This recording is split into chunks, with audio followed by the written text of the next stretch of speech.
What's going on, you guys, and welcome back to another video. Now, I haven't been faithful at going to church and reading the Bible as much as I should, and I'm not bragging on it.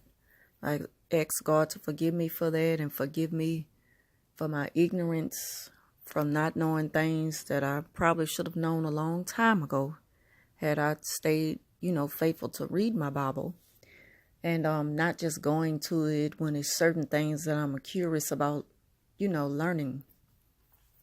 So anyway, I just wanted to do this video real quick on the Jezebel spirit and how it comes in close relations to narcissism. And again, I want to say I never known that. Like I've always heard of the Jezebel spirit and stuff like that, but it never occurred to me that it would have something to do with a narcissistic person or whatever. So, or a spirit like an evil spirit. I just thought that the Jezebel spirit, had something to do with like pertaining to a female and how she seduces, men with sex and stuff like that. I didn't know. And like I said, I asked God to forgive me for my ignorance because I'm just not learning about this. And, I'm just thankful to God that he put us through certain things that kind of elevate us to go to another level, to be, curious enough to learn stuff. And, so I was on YouTube this morning. I was looking at this video and it's called, it has to do with the Jezebel spirit. So I was watching the video and then I just went online and started looking up some stuff about Jezebel. And I went to this website called Above and Beyond Christian Counseling. And I just wanted to read a few things to y'all about the Jezebel spirit and how so much of what it spoke on relates to the narc that I have to deal with at work. And It says 12 indicators of a Jezebel spirit at work. And I was like, what? Like, it's just somehow that as soon as I clicked on the Jezebel spirit, I came straight to this website. Number 1, people are influenced by the Jezebel. They have a fear or issues of rejection. They control others so that they will not be hurt.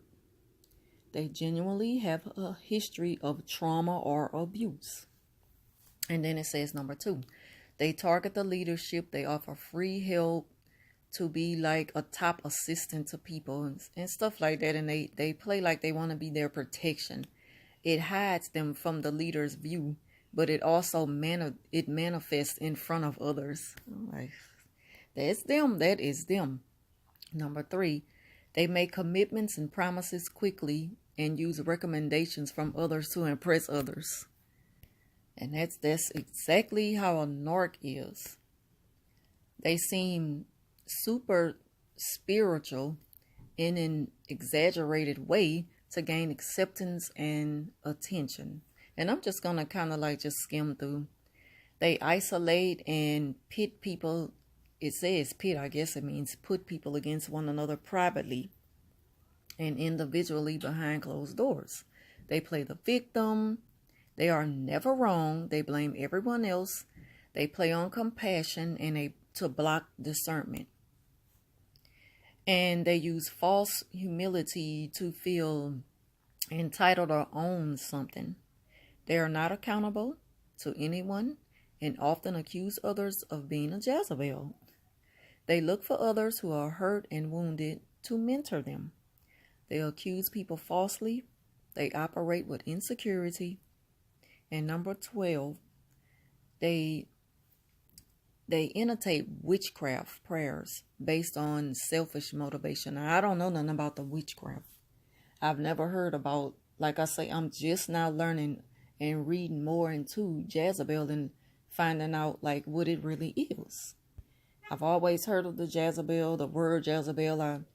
Like I say, I had assumed that it had something to do just with a female being like seductive and stuff like that.